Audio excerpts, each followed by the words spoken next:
नमस्कार, मी सरिता कौशिक. झिरो अवरमध्ये आपलं स्वागत करते.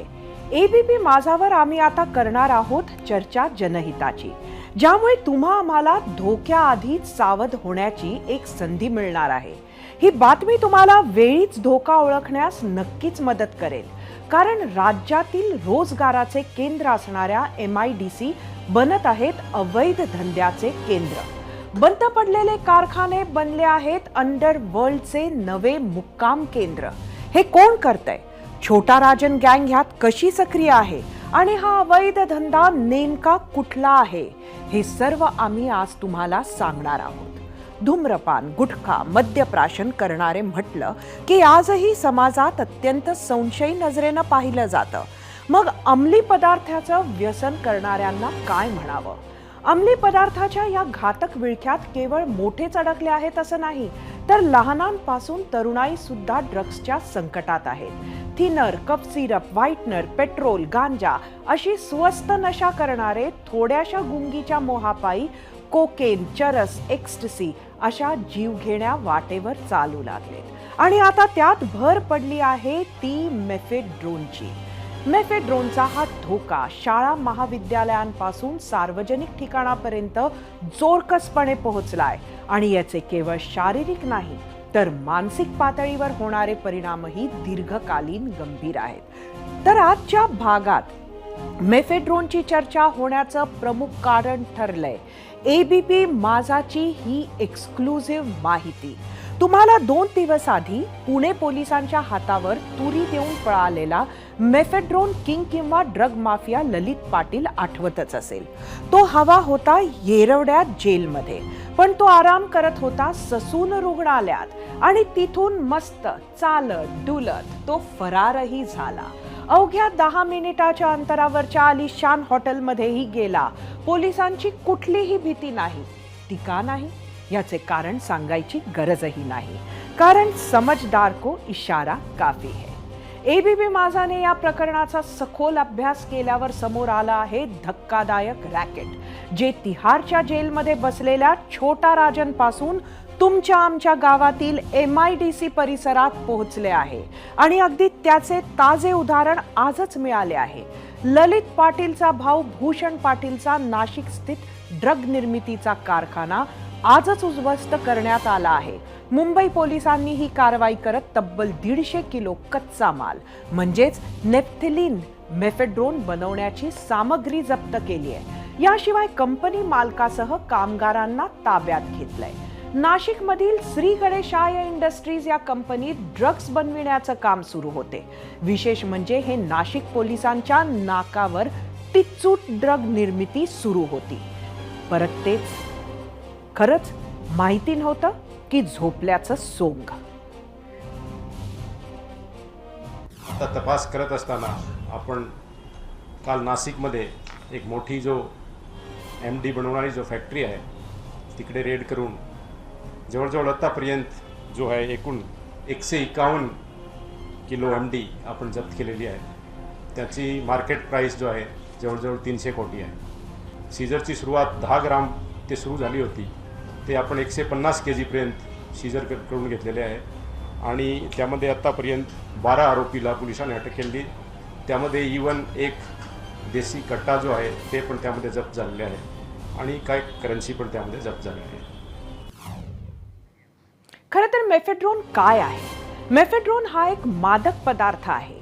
पार्टी ड्रग्ज म्हणून त्याचा सर्वाधिक वापर होतो. स्वस्त आणि परिणामकारक असल्यानं त्याला तेवढीच वाढती मागणी देखील आहे. बरं, या मेफेड्रोन मधला काही भाग कुठून परदेशातून आला असं जर तुम्हाला वाटत असेल, असा तुमचा समज असेल, तर उत्तर आहे नाही. कारण हे ड्रग्ज बाहेरून नाही तर आपल्या आसपास असलेल्या MIDC मध्ये तयार झालंय. मेफेड्रोन तयार करण्यासाठी लागणारी विविध केमिकल्स या आपल्या बाजारात खतं किंवा इतर उत्पादनांसाठी लागत असल्यानं सहज उपलब्ध असतात. त्यामुळे इतर ड्रग्सच्या तुलनेत मेफेड्रोन बनवण्यासाठी लागणारा खर्च अगदीच कमी आहे. ऐकून धक्का बसला ना, पण हे खरंय. ड्रग्ज माफियांनी तुलनेनं अत्यंत स्वस्त आणि वाहून नेण्यास सोपं असलेलं मेफेड्रॉन तयार करण्यासाठी चक्क MIDC परिसरात बंद असलेल्या औषध कारखान्यांचा वापर करण्यास सुरुवात केली आहे। रांजणगाव जवळील चाकण, रायगड जवळील महाड, नाशिकची इगतपुरी आणि पालघर MIDC मध्ये सर्रासपणे मेफेड्रोन तयार करण्याचे प्रकार वारंवार उघडकीस आले आहेत। आता पोलिसांनीही खबरदारी म्हणून राज्यातील अनेक शहरातील MIDCला पत्र पाठवून बंद कारखान्यांकडे लक्ष ठेवण्याच्या सूचना केल्या आहेत। तसंच काही संशयास्पद हालचाली आढळल्यास तात्काळ माहिती देण्याच्याही सूचना केल्या आहेत। यावरच आम्ही महत्त्वाचा आणि मोठा प्रश्न तुम्हाला विचारला होता। तो प्रश्न काय होता हे पाहण्यासाठी जाऊया आपल्या पोल सेंटरवर। आजचा आपला पहिला प्रश्न होता, MIDC मधील बंद औषध कारखान्यांचा वापर अंडरवर्ल्ड कशासाठी करत असेल? ड्रग निर्मिती, अवैध दारू, गुन्हेगार लपवण्यासाठी की वरील सर्वसाठी? हे तुम्हाला खरं तर आज सांगायचं होतं। राज्यात अंमली पदार्थांच्या एकूण तस्करीचा विचार केला त्यात मेफेड्रोनचं प्रमाण जवळपास 50% आहे। मेफेड्रोनची निर्मिती सोपी असल्यानं अनेक तस्करांनीही त्यालाच पसंती दिली आहे। मग तस्करी होणारं हे मेफेड्रोन राज्यातच कसं तयार होऊ लागलं? त्याच्या निर्मितीत कोणकोणत्या जिल्ह्यातील कारखान्यांचं कनेक्शन आहे? आणि अशा फार्मा कंपन्यांना हाताशी धरून अंडरवर्ल्डनं आपलं नेटवर्क पुन्हा कसं उभं केलंय पाहुयात ABP माझाचे प्रतिनिधी मंदार गुंजारी यांनी 0 आवरसाठी केलेला हा स्पेशल रिपोर्ट।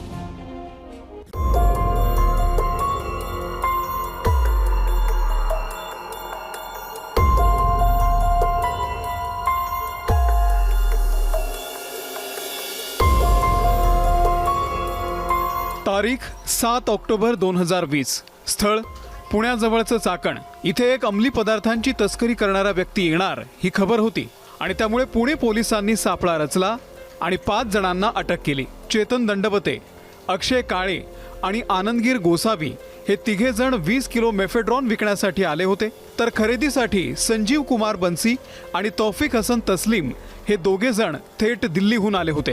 पकडण्यात आलेलं मेफेड्रॉन या रांजणगाव MIDC मधल्या संयोग बायोटेक प्रायव्हेट लिमिटेड या कंपनीमध्ये तयार करण्यात आलं होतं। ही कंपनी होती अशोक संकपाळ यांच्या मालकीची, मात्र इथं चालणाऱ्या या ड्रगच्या कारखान्याचे मास्टर माइंड होते छोट्या राजांचे विश्वासू असलेले तुषार काळे आणि राकेश खानिवडेकर। याच तस्करीचा पर्दाफाश केल्यानंतर पोलिसांनी तपास सुरूच ठेवला आणि त्याच तपासामध्ये महाराष्ट्रातल्या MIDC मध्ये बंद पडलेल्या औषध कंपन्यांमधील सुरू असलेल्या ड्रग्सच्या कारखान्यांचं वास्तव उघड झालं आणि कोल्हापूर कनेक्शन पुढे आलं। साल होतं 2007। एका गुन्ह्यामध्ये तुषार काळे नावाच्या तरुणाला अटक होते। तिथे हाच तुषार एका नायजेरियन व्यक्तीच्या संपर्कात आला। त्याच नायजेरियन व्यक्तीकडून तुषार मेफेड्रॉनचं अर्थकारण शिकला। मेफेड्रॉन तयार करण्याचं प्रशिक्षण घेण्यासाठी हे दोघे रायगड जिल्ह्यातल्या महाड MIDC मधल्या अल्केमी केमिकल या कंपनीमध्ये पोहोचले। मंदार भोसले, परशुराम जोगल आणि अरविंद कुमार लोहारे हे तिघे या कंपनीमध्ये मेफेड्रॉन तयार करून त्याची विक्री करायचे। यापैकी अरविंद कुमार लोहारे हा याआधी बोईसर आणि पालघर या MIDC मधल्या कंपन्यांमध्ये सायंटिस्ट म्हणून काम करायचा, परंतु इमानदारीने नोकरी करण्याऐवजी मेफेड्रॉन तयार करण्यामध्ये अधिक नफा आहे हे समजल्यानंतर हा सायंटिस्ट मेफेड्रॉन तयार करायला लागला। तुरुंगातून बाहेर पडल्यानंतर तुषार काळे आणि राकेश खानिवडेकर या दोघांनी महाड MIDC मधील अरविंद कुमारला गाठलं। मेफेड्रॉन कसं तयार करतात हे शिकून घेण्यासाठी तब्बल 35 लाख रुपये अरविंद कुमार लोहारेसह आणखी दोघांना दिले। प्रशिक्षण पूर्ण झाल्यानंतर 2019 साली तुषार आणि राकेशनं पुणे जिल्ह्यातील रांजणगाव MIDC मधील मेफेड्रॉन तयार करण्याचा कारखाना सुरू केला। या संयोग बायोटेक कंपनीत फक्त 15 दिवसांमध्ये 132 किलो मेफेड्रॉन तयार करण्यात आलं। त्यापैकी 112 किलो मेफेड्रॉन घेऊन तुषार आणि राकेश मुंबईला गेले आणि त्यांनी त्याची विक्री केली आणि 20 किलो मेफेड्रॉन इथेच या संयोग बायोटेक कंपनीमध्ये त्यांनी मागे ठेवलं। परंतु कोरोनामुळे लॉकडाऊन सुरू झाला आणि ते पुन्हा इथे या रांजणगावमध्ये फिरकलेच नाहीत। त्यामुळे कंपनीमधील त्यांच्या इतर साथीदारांनी उरलेले 20 किलो मेफेड्रॉन विकायचं ठरवलं आणि 20 किलो मेफेड्रॉन विकताना ते पकडले गेले। चाकण पोलिसांनी तपास सुरू केला। तुषार काळे, राकेश खानिवडेकर, अरविंद कुमार लोहारे यांच्यासह 20 जणांना अटक केली आणि या 20 जणांच्या चौकशीतून पुढे आला ललित पाटील आणि याच ललित पाटीलचं येरवडा कारागृह ते ससूनपर्यंतचं ड्रग्ज रॅकेट अवघ्या महाराष्ट्रानं पाहिलं.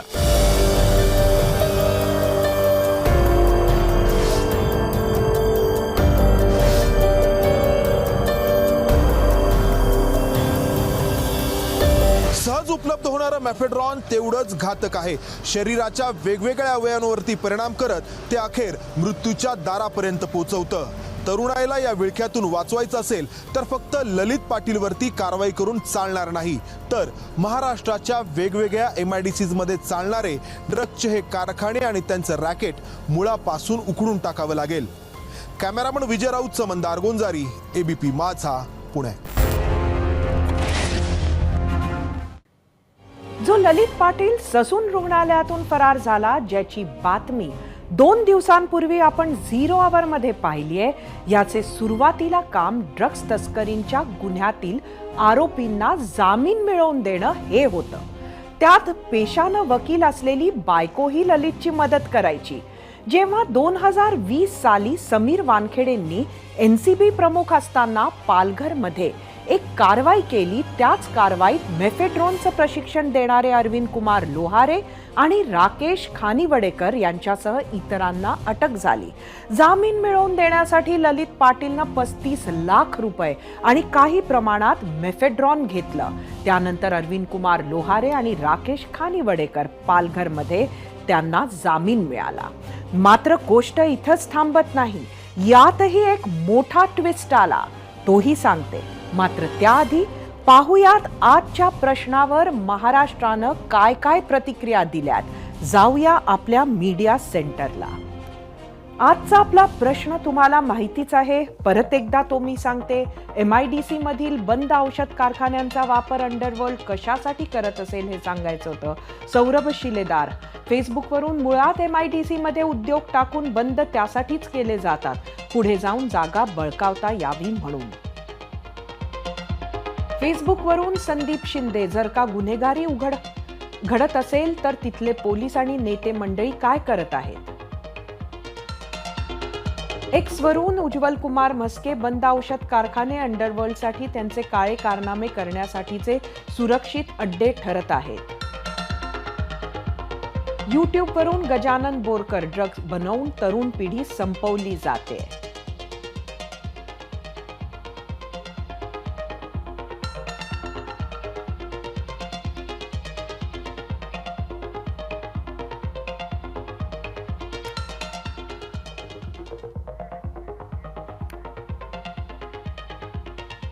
एकंदरीतच जर आपण बघितलं तर ललित पाटील याचा जर संपूर्ण इतिहास पाहिला तर ललित पाटील पोलीस, राजकीय नेते मंडळी, तिथलं MIDC प्रशासन या सगळ्यांच्याच भूमिकेबद्दल एक प्रश्नचिन्ह निर्माण होतंय. कारण शेवटी महाराष्ट्राच्या वेगवेगळ्या भागांमध्ये MIDCच्या परिसरामध्ये जर अशा पद्धतीनं असे कारखाने चालत असतील तर कोणालाही माहिती नाही असं होऊ शकत नाही. लोक पकडल्या जातात, जामिनावर लगेच सुटतात. ही सगळी प्रश्न मोठी आहेत.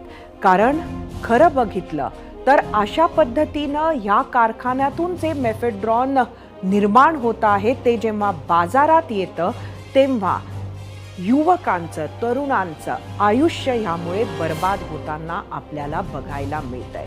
याचे बरेच परिणाम खरं तर महाराष्ट्रावर होत आहेत. हे अर्थकारणाच्या दृष्टीने सुद्धा मोठं आहेत.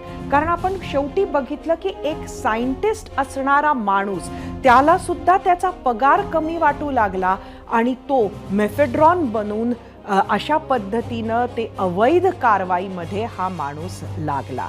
त्यामुळे एकंदरीतच हे संपूर्ण प्रकरण जे आहे ते अत्यंत मोठं आहे.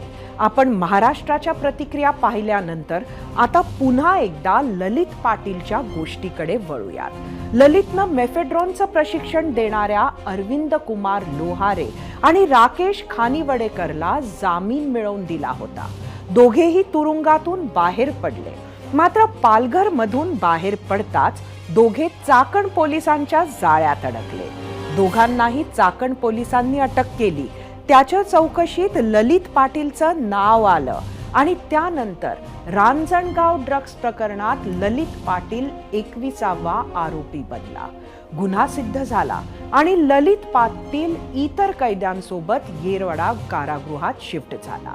अटक करण्यात आल्यापासून आजपर्यंत म्हणजेच एकूण 3 वर्षांमध्ये ललित पाटील उपचाराचं कारण देऊन ससून रुग्णालयात ठाण मांडून होता.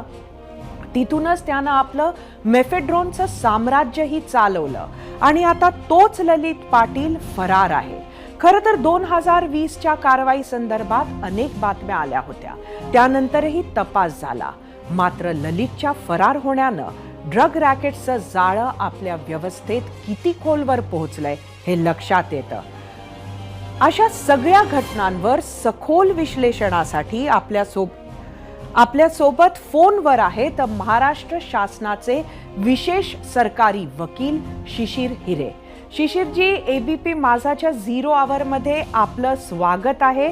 खरं तर आपण अशा प्रकारच्या अनेक केसेस मध्ये आपण राहिलेले आहात सरकारी वकील म्हणून.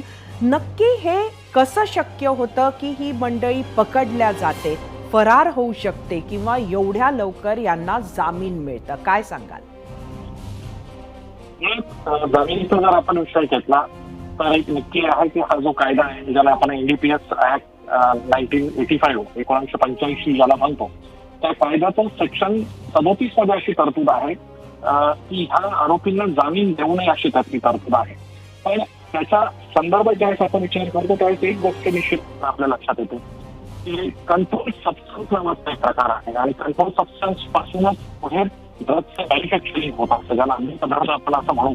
त्या अंमली पदार्थाचं मॅन्युफॅक्चरिंग होत असतं. कंट्रोल सबस्टन्सच्या संदर्भात मात्र मला वारंवार अशी गोष्ट लक्षात आली आहे की कायदा कुठेतरी लिनियंट आणि ज्याच्यापासून ड्रग्ज बनवलं जातं त्या पदार्थाचा व्यापार करताना मात्र कायदा कुठेतरी लिनियंट. यात वाद नाही की याला कंट्रोल सबस्टन्स म्हटलेला आहे, म्हणजेच प्रतिबंधित असा तो सबस्टन्स आहे.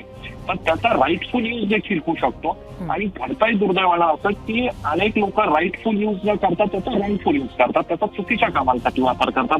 पण अशा वेळेस प्रॉसिक्युशन म्हणून त्या प्रॉसिक्युटर म्हणून मला की अडचण नेहमी जाणवत असते की कंट्रोल सबस्टन्सच्या बाबतीत आपण काहीसे लिनियंट आहोत, काहीसे मावाळ आहोत. इथं कुठेतरी आपल्याला बदल करायची आता वेळ आलेली आहे. कारण मुळात 1985चा कायदा जो आला तो 1930च्या डेंजरस सबस्टन्स ऍक्ट नंतर आणला गेलेला होता. त्यावेळेस शासनानं हा विचार केलेला होता की बदलतं स्वरूप आहे ड्रग्सच्या व्यापाराचं, आंतरराष्ट्रीय असं कार्टल त्याच्यात आहे, आंतरराष्ट्रीय माफिया त्याच्यात घुसलेले आहेत आणि ह्या सगळ्या गोष्टींचा विचार करून 1985चा कायदा आणलेला होता. आज 1985 पासून 2023 पर्यंत बरंच पाणी पुलाखालून वाहून गेलेलं आहे. आपल्याला कुठेतरी आता कंट्रोल सबस्टन्सला देखील ह्या व्याख्या आणावं लागेल. सेक्शन 37चा बिगर जो आहे त्या सेक्शन 37 सांगतोय की जिथं अशा पद्धतीचा गुन्हा घडतोय अंमली पदार्थांच्या संदर्भात तिथं जामीन दिला जाऊ नये असं सांगतोय. म्हणजे नॉन बेलेबल हा ऑफेन्स आहेच यात वादात नाही, तर त्याहीपेक्षा जास्त जबाबदारी आरोपीवरती टाकलेली की त्याला दाखवायचंय की मी कसा ह्या गुन्ह्याला जबाबदार नाही हे त्याला दाखवायचंय. मला वाटतं तोच पॅरामीटर आपल्याला कंट्रोल सबस्टन्स म्हणजे कायद्यामध्ये बदल करण्याची गरज आहे असं आपलं म्हणणं आहे. निश्चित मला वाटतं बदलत्या परिस्थितीत आपल्याला आणि महाराष्ट्राचा जर उडता पंजाब आपल्याला होऊ द्यायचा नसेल तर मला वाटतं कायदा अधिक आपल्याला कडक करत जावा लागणार आहे. नक्कीच आपण एबीपी माझाशी संवाद साधला. आपले खूप खूप धन्यवाद 0 आवरमध्ये आपण आलात याबद्दल. मेफेड्रोनला अंमली पदार्थाच्या जगात white magic, drone, party drug अशा नावांनी ओळखलं जातं. पण त्यातही सर्वाधिक प्रचलित नाव आहे ते म्हणजे म्याव म्याव. पावडर, गोळ्या किंवा कॅप्सूलच्या स्वरूपात असणाऱ्या या मेफेड्रॉन ड्रगचा तरुणींकडून 0 फिगरसाठी तर जिममध्ये व्यायाम केल्यानंतर त्रास होऊ नये म्हणून तरुणांकडून अधिक वापर होतो. यामध्ये नाईट लाईफची आवड असणारे IT प्रोफेशनल्स, कॉलेज स्टुडंट्सचीही संख्या लक्षणीय आहे असे रिपोर्ट्स सांगतात. मेफेड्रोन अर्थात म्याव म्याववर सुरुवातीला बंदी नव्हती. 2007 साली तर या ड्रग्सची ऑनलाईन विक्री होत होती. ब्रिटिश रेव पार्टी दरम्यान तर याला मोठ्या प्रमाणात मागणी होती. त्यानंतर 2010 मध्ये युनायटेड किंगडमनं मेफ्रोडोनवर बंदी आणली होती तर लगेच दुसऱ्या वर्षी अमेरिकेने सुद्धा यावर बंदी घातली. मात्र भारतात याच्यावर बंदी येण्यासाठी 2015चं वर्ष उजाडावं लागलं. मजा म्हणून घेतल्या जाणाऱ्या या ड्रग्सचे साईड इफेक्ट्स अधिक आहेत. मेफेड्रोनच्या सेवनामुळे हृदयाचे ठोके आणि ब्लड प्रेशर वाढतं, चिंता वाढते, स्नायू ताणले जातात आणि डोळ्यासमोर अंधारी येते. चक्कर येणं, घाम वाढणं, छातीत दुखायला लागते, मळमळणं, भूक मंदावणं, वारंवार शौचात जाणं आणि दात कुडकुडायला लागणं हे सर्व याचेच प्रकार. याशिवाय मनोविकार, झोपेची समस्या, चिडचिड, स्मृतिभ्रंश सारखे गंभीर परिणामही दिसून येतात. या मेफेड्रोन ड्रग्स बाबत विचारलेल्या प्रश्नावर महाराष्ट्राच्या जनतेनं काय कौल दिलाय तो पाहण्यासाठी आपण जाऊया आपल्या मीडिया सेंटरवर. आजचा आमचा प्रश्न होता, MIDC मधील बंद औषध कारखान्यांचा वापर अंडरवर्ल्ड कशासाठी करत असेल? इंस्टाग्रामवर एकूण 2,500 मतं, ड्रग निर्मितीसाठी म्हणणारे 50%, अवैध दारू 12%, गुन्हेगार लपवणे 9%, 29% लोकांनी तिन्ही पर्याय निवडले आहेत. यूट्यूबवर एकूण 20,000 मतं, 66% लोकांनी ड्रग्ज निर्मिती म्हटलंय, 7% अवैध दारू, 5% गुन्हेगार लपवणे आणि 22% तिन्ही पर्याय. एक्सवर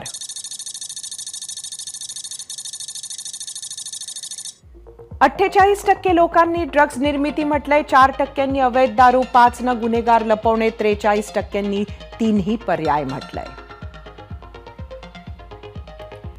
1947 साली भारत स्वतंत्र झाला आणि 60च्या दशकात मुंबईसारख्या समुद्र किनाऱ्यावरील मोठ्या शहरांमध्ये तस्करी खूप वाढली.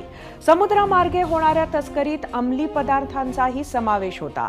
70च्या दशकात मुंबईत 4-5 गँग्ज ऍक्टिव्ह होत्या. त्यात हाजी मस्तान, करीम लाला, वरदराजन मुदलियार यांच्या गँग्जनी मुंबईची विभागणी केली होती. प्रत्येक जण आपापल्या पद्धतीनं तस्करी करायचा. त्याच काळात ड्रग्सची तस्करीही वाढली. 80च्या दशकात दाऊदची एंट्री झाली आणि मुंबईत गँग वॉर सुरू झाला. दाऊदनं ड्रग्सच्या तस्करीसोबतच बंदुकांची तस्करी सुरू केली. त्यातून दाऊदची ताकद वाढत गेली आणि 90च्या दशकाची सुरुवात झाली ती मुंबईतील बॉम्बस्फोटांच्या मालिकेनं. त्यानंतर दाऊद फरार झाला. त्यानंतर राज्यातील गँग वॉर जवळपास संपलं.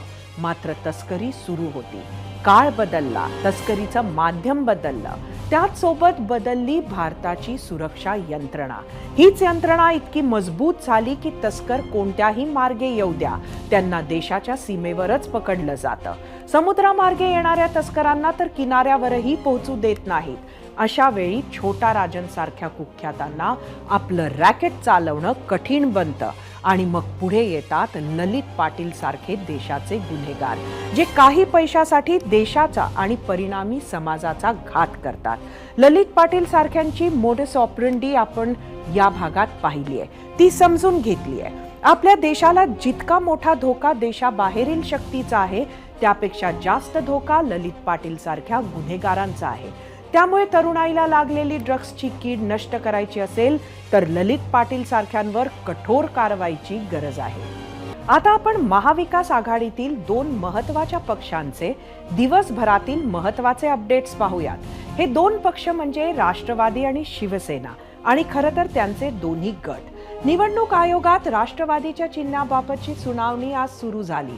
ही लढाई लढण्यासाठी स्वतः शरद पवार निवडणूक आयोगासमोर हजर होते. शरद पवार गटाचे जितेंद्र आव्हाड, वंदना चव्हाण हे नेते सुद्धा या कायदेशीर लढाईसाठी सध्या दिल्लीत ठाण मांडून आहेत.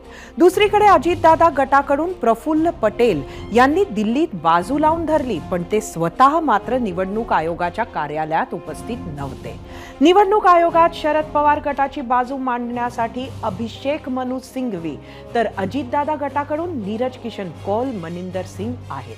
दोन्ही गटाकडून कागदपत्र दाखल करण्यात आली. दोन्ही पक्ष नक्की काय युक्तिवाद करतात याबद्दल कुतूहल होतं. घटनेच्या आधारे काय काय गोष्टी योग्य आहेत ते अजित पवार गटाने सांगितलं. शरद पवारांचे अध्यक्ष म्हणून निवडच घटनेला धरून नसल्याचं अजित पवार गटाकडून सांगण्यात आलं. जयंत पाटील यांच्यासहित पक्षातील नियुक्त्यांवर आक्षेप घेतले गेले. शरद पवार स्वतःच्या मर्जीनुसार पक्ष चालवतात असा आरोप अजितदादा गटाकडून केला गेला. आमदार आणि खासदारांची संख्या अजित पवार गटाकडून सादर करण्यात आली. राष्ट्रीय पक्षाचा दर्जा गेल्यामुळे आमदारांची संख्या ग्राह्य धरावी असा युक्तिवाद अजित पवारांच्या वकिलांनी केला.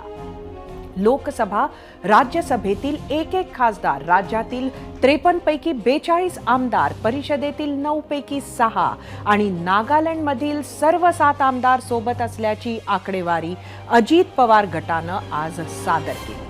मात्र अजित पवार पक्षावर दावा करू शकत नाही असं उत्तर शरद पवारांनी दिलं.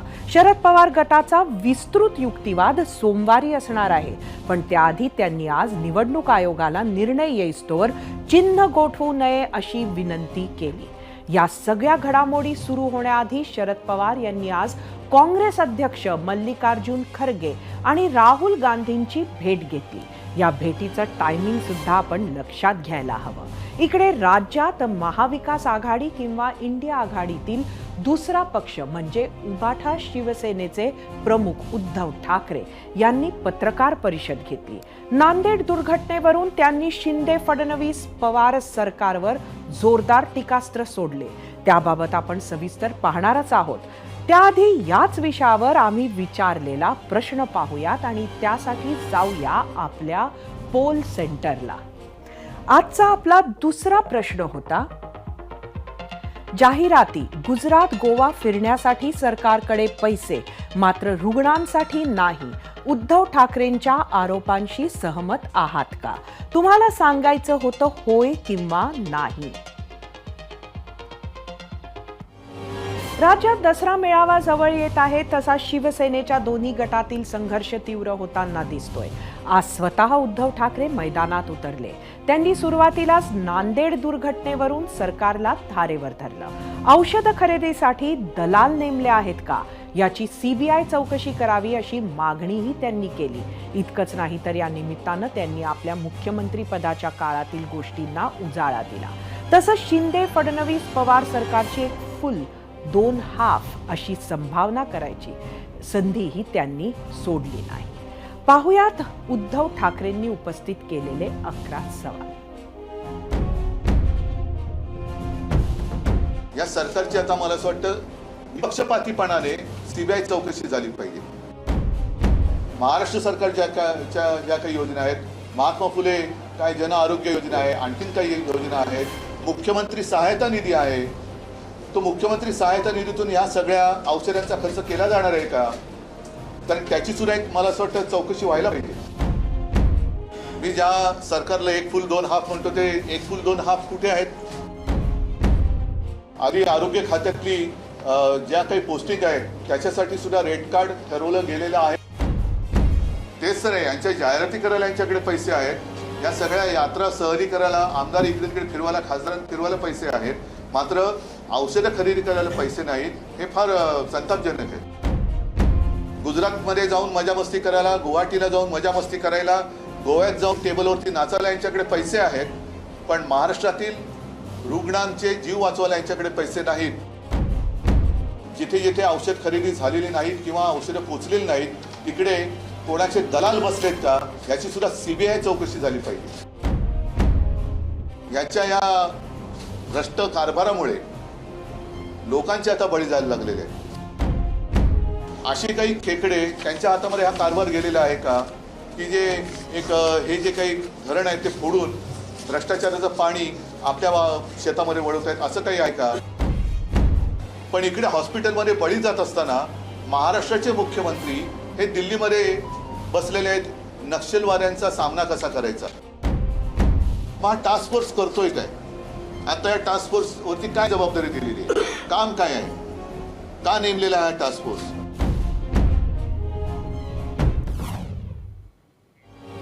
ठाकरेंनी मुंबईत 11 सवाल उपस्थित केले तर मुख्यमंत्री दिल्लीत होते.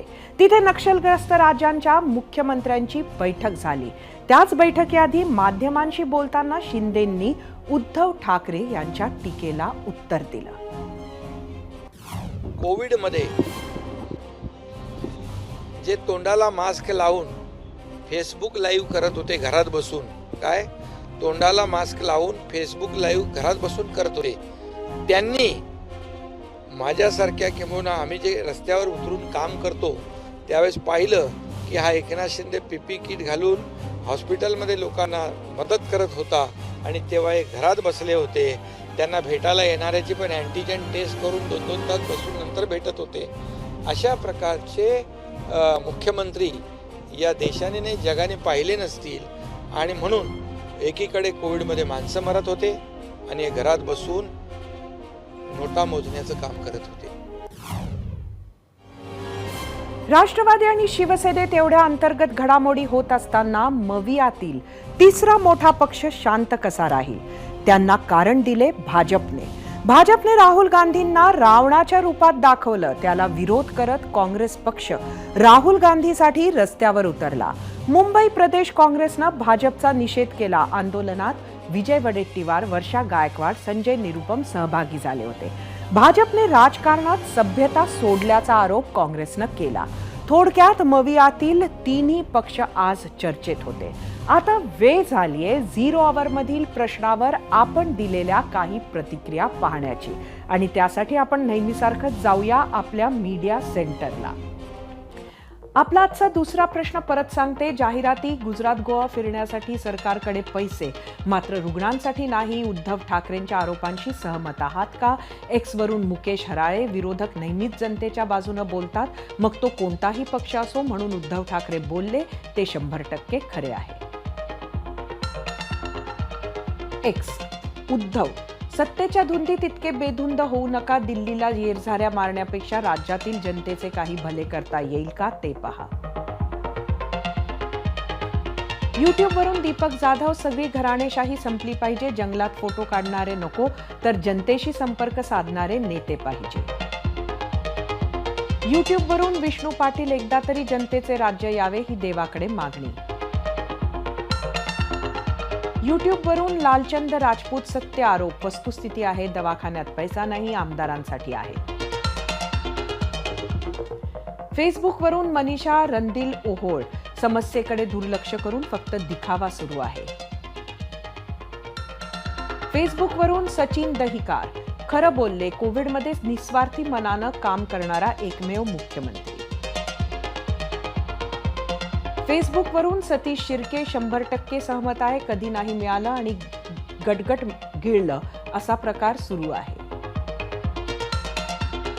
फेसबुकवरून वेदांत जोशी, होय बरोबर आहे, अक्षरशः लाखो रुपयांचा चुराडा सुरू आहे.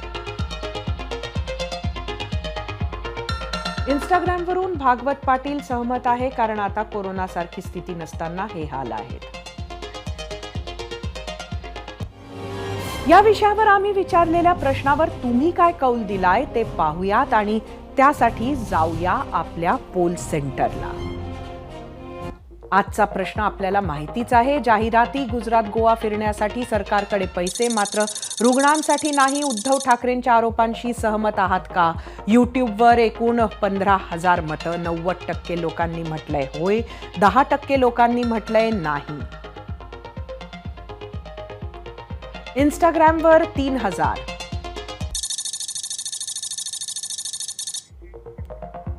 81% लोकांनी होय म्हटलंय, 19 लोकांनी नाही म्हटलंय.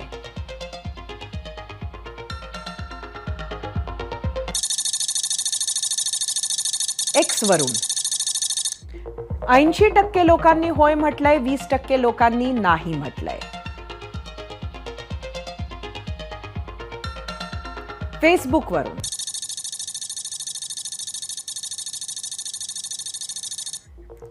65% लोकांनी होय म्हटलंय, 35% लोकांनी नाही म्हटलंय.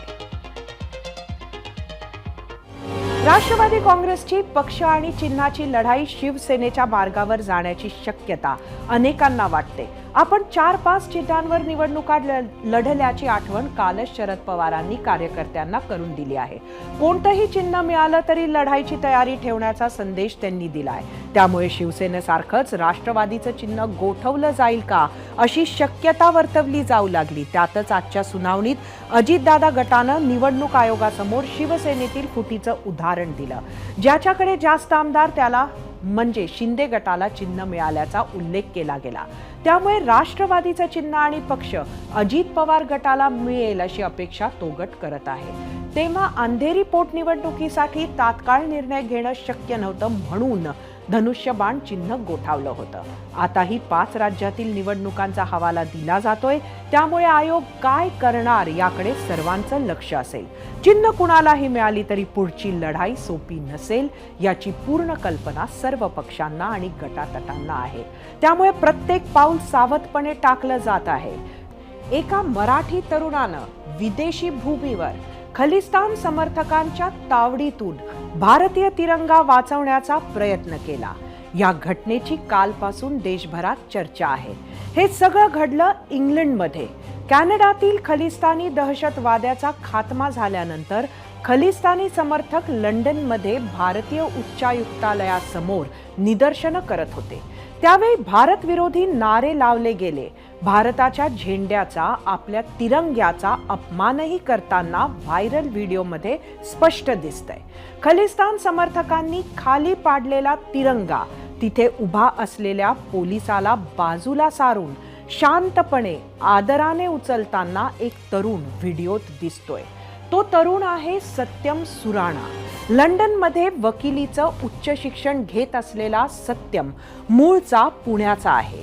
हजारो संतप्त खलिस्तान समर्थकांकडे दुर्लक्ष करत त्याने आपलं भारतीय असण्याचं कर्तव्य परदेशातही पार पाडलं. तिरंग्याचा एवढा अपमान झाल्याचं कधीच पाहिलं नसल्याचं सत्यमनं सांगितलं. माझ्या सत्सद्विवेक बुद्धीने मला तिरंग्याचे रक्षण करण्यास प्रवृत्त केले असंही सत्यमनं सांगितलं. प्रत्येक सच्चा भारतीयाला सत्यम सुराणाच्या या कृतीचा अभिमान वाटत राहील. कधी कधी अगदी छोटीशी वाटणारी कृती अत्यंत महत्त्वाची ठरू शकते, अनेकांना प्रेरणा देऊ शकते. देशावरील प्रेमापोटी एकटा माणूस हजारोंच्या समूहाला धीराने तोंड देऊ शकतो. काहीही न बोलता छोट्याशा कृतीतून देशद्रोह्यांना उत्तर देऊ शकतो. हेच आपल्याला सत्यम सुराणाच्या उदाहरणावरून लक्षात येतं. तुर्तास वेळ झाली आहे आजच्या भागात इथंच थांबण्याची. मात्र तुम्ही कुठेही जाऊ नका, कारण ब्रेक नंतर बातम्या ऑन द स्पॉट. पाहत रहा ABP माझा.